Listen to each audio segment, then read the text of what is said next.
نروح طبعا قسم الرسوم المتحركة في كلية الفنون الجميلة ومشاريع التخرج، ومعانا ضيفين مشاريعهم مختلفة وموضوعاتهم مختلفة، والحقيقة ان هو يعني نقدر نقول نجوم المستقبل في عالم الرسوم المتحركة. هبدأ بمريم فتحي، اهلا بيكي، منوراني اهلا النهارده، بحضرتك. سعيدة بوجودك. ممكن كده اه ده اسم الفيلم بتاعك؟ ده في اسم الفيلم. طيب، وطبعا ضيفي محمد أشرف، أهلا بيك، منورني اهلا بيك. النهاردة. وفيلمك بعنوان إيه؟ انذار. إنذار. يعني ليه إنذار كده؟ رعبتنا يعني. كان في اسماء كتير جت في دماغي في الوقت ده، بس حاسس ان ده انسب حاجه للقصه كلها، لان آه. يعني هي قصه ان حد بينزل، حد في زي روبوت كده بينزل شخص لا يعني. استنى، ما نخش، بس نخش على لما تشوفوا التفاصيل. الفيلم عشان اه، صح. لكن أبدأ بمريم وأسألك ليه اخترتي فنون جميلة قسم الرسوم المتحركة؟ هو انا اخترت فنون جميله يعني اولا عشان انا كنت بحب الرسم جدا من وانا صغيره، تمام.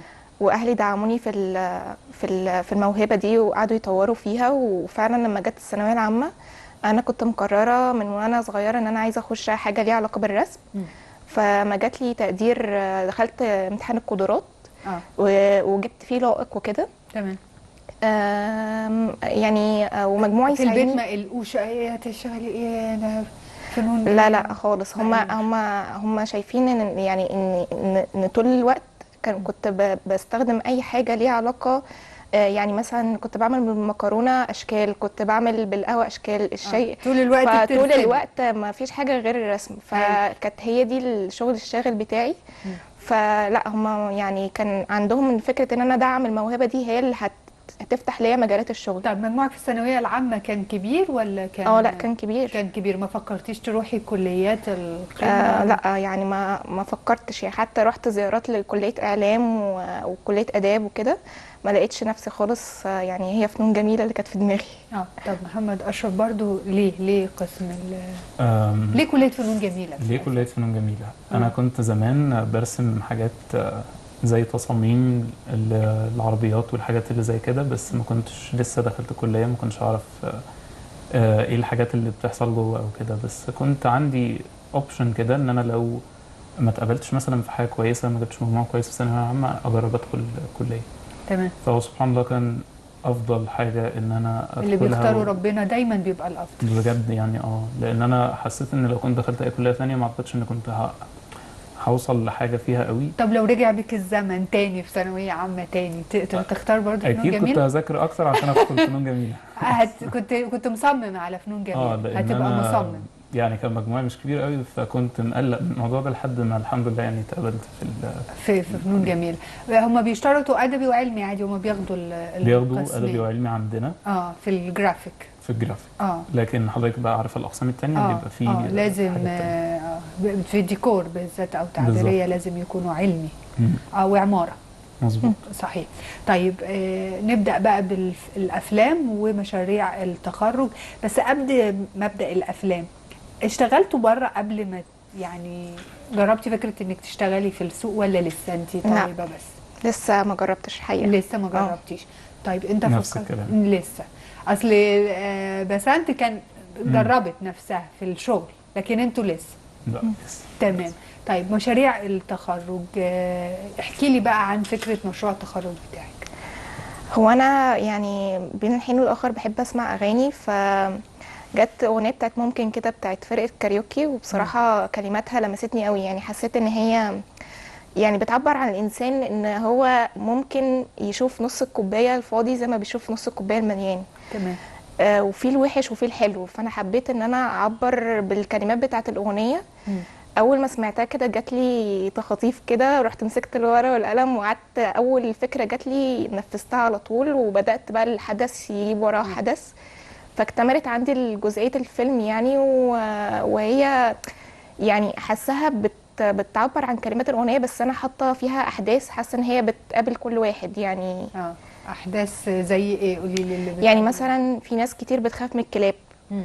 بتخاف ان هي تتعامل معاها وكده. طب انت جربت ان انت تقرب من الكلب؟ تعرف او جربت؟ تربي كلب؟ بالظبط. اه. فانا كنت الاول بشوف ان يعني كنت بحب الحيوانات وكده، بس كنت بشوف ان الكلب ده حاجه ضخمه وان انا مرعبة. ايوه بالظبط. فمجرد تربيه بتتحول الحياه. أيوة. تمام. ففعلا انا لما بدات اتعامل مع كلاب الشارع اللي في المنطقه عندي وكده، وبدات اقرب منهم، لقيتهم ان هم فعلا اوفى من الانسان يعني. طب نشوف الفيلم الخاص بمريم فتحي ممكن كده ونرجع تاني.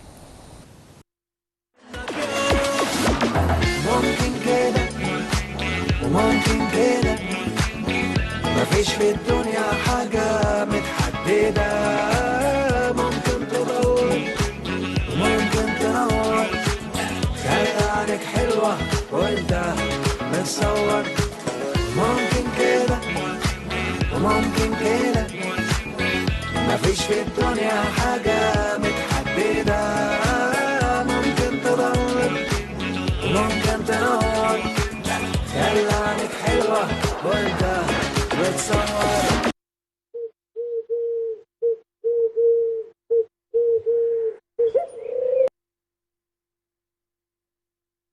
جميل وايقاعه سريع ماشي مع الاغنيه. بتشتغلي بترسمي ستوري بورد للشغل بتاعك؟ برسم الاول الاحداث اللي بتخيلها في دماغي، برسمها كروكي سريع. تمام. وببدا بعد كده ابني الشخصيه بقى، اشوف انا الشخصيه هعملها شكل عامل ازاي، الابطال اللي انا هستخدمهم.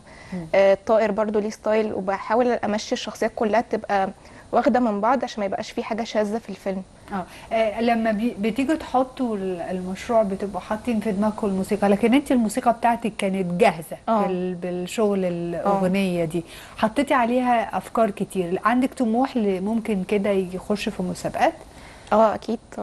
هتقدمي في مهرجانات وحاجات؟ لان انا بشوف كتير من الشباب بيقدموا مشاريع التخرج بتاعتهم في مهرجانات، وبيحصلوا على فكره على مراكز، خاصه انه الحركه والايقاع والرسم أيوة في مختلف يعني. أيوة.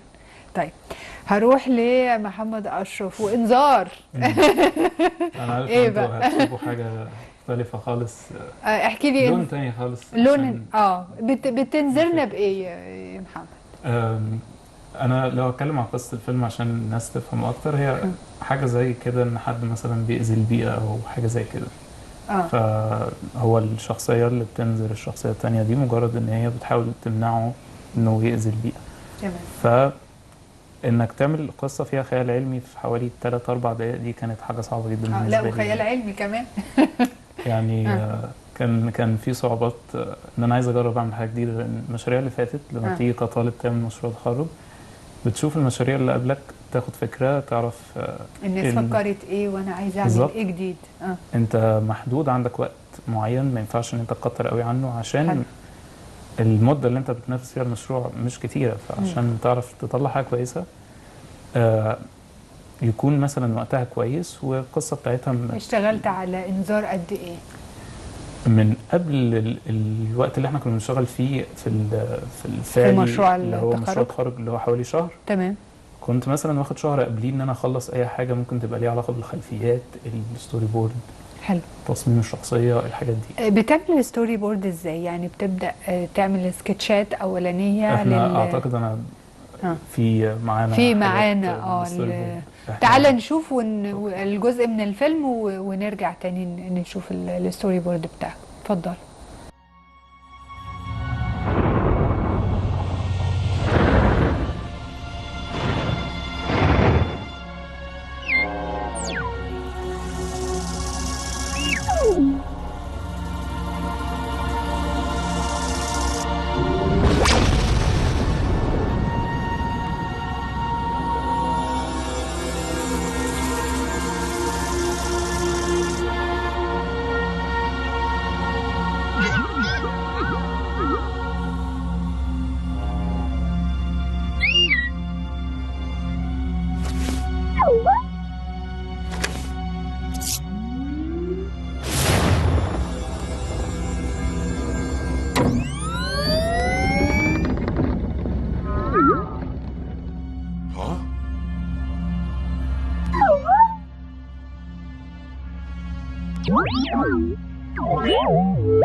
فيلم إنذار لمحمد أشرف، طبعا قسم الرسوم المتحركة كلية الفنون الجميلة.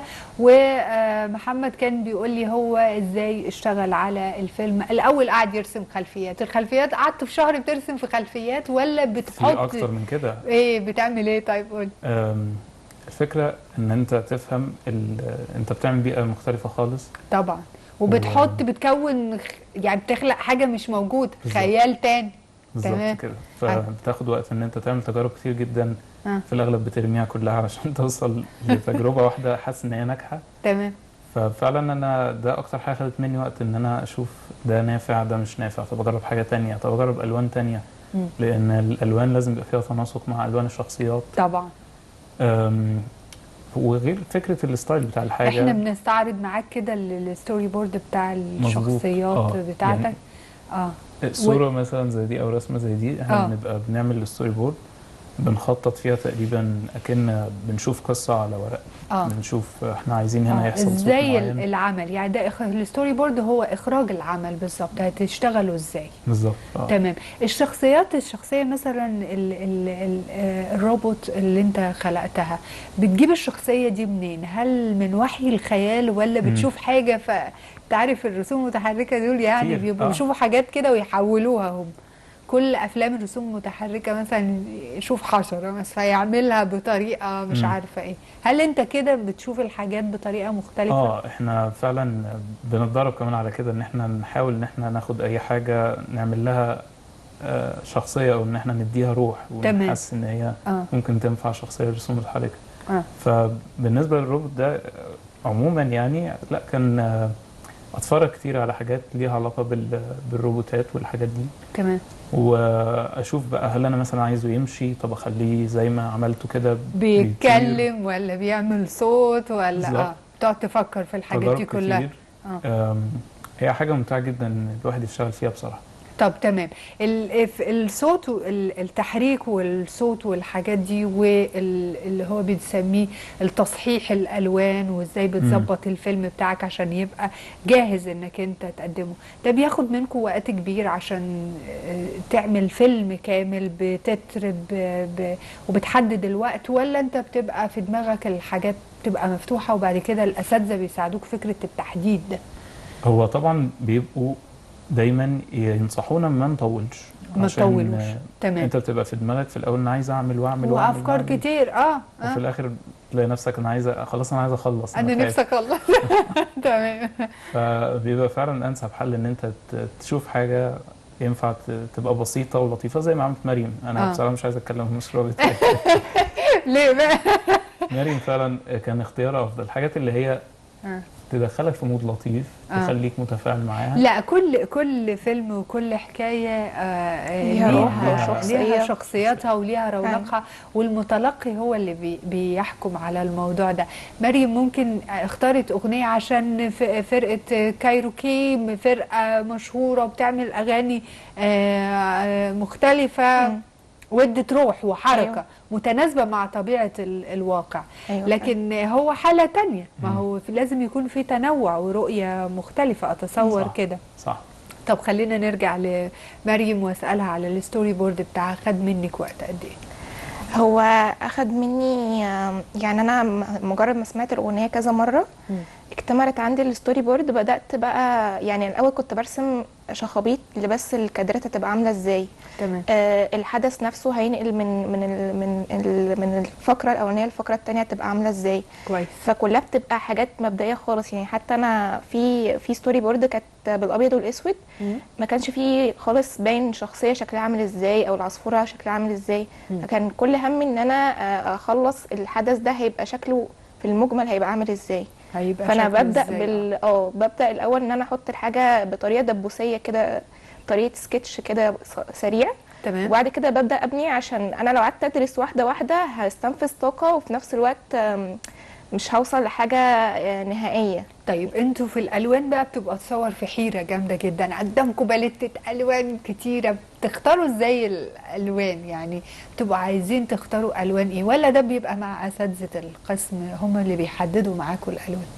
لا، هو بيبقى كل واحد براحته ان هو يختار باليتة الالوان اللي هو عايزها، حلو. بس على حسب هو البيئة والشخصية اللي هو.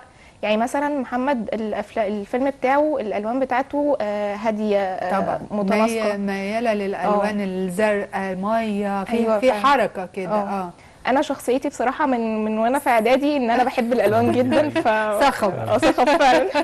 في حاله صخب. وكمان عشان تمشي مع رتم الاغنيه، لان هي فعلا رتمها سريع وعالي، مش اللي هو الحاجه الهاديه. تمام. فالالوان حبيت ان هي تشد برضو من نظر المشاهد او اللي بيتفرج يعني. بس طيب عايزه اسالك في اغنيه ممكن كده وفرقه كايروكي، هل انت مثلا فكره انك تختاري جزء من اغانيهم ده عادي، ولا يعني مسموح بده، ولا لازم ترجعي لحقوق الملكيه بما انك هتقدمي في أيوة مهرجانات؟ فعلا. انا فعلا يعني هو مسموح في اطار يعني مشاريع التخرج لو في اطار الكليه، لكن طالما بدات اخش بيه مهرجانات او كده انا بتواصل مع الفرقه طبعا، وده حق ليهم. تمام. ان انا لازم اقول لهم دي حقوق ملكيه، وان انا محتاجه بيانات يعني تثبت لي ان انا اقدر اخش بيها مهرجان تستخدمي فعلا. انت بقى عملت الافكتات والموسيقى بتاعتك دي لازم تبقى اصليه بتاعتك ولا؟ في بنبقى عاملين مثلا داونلود لحاجات. تمام. هي المواقع دي بتبقى مش طالبه كوبي رايت يرجع لها للحاجه دي. فدي الحاجات اللي احنا بننقي منها بس.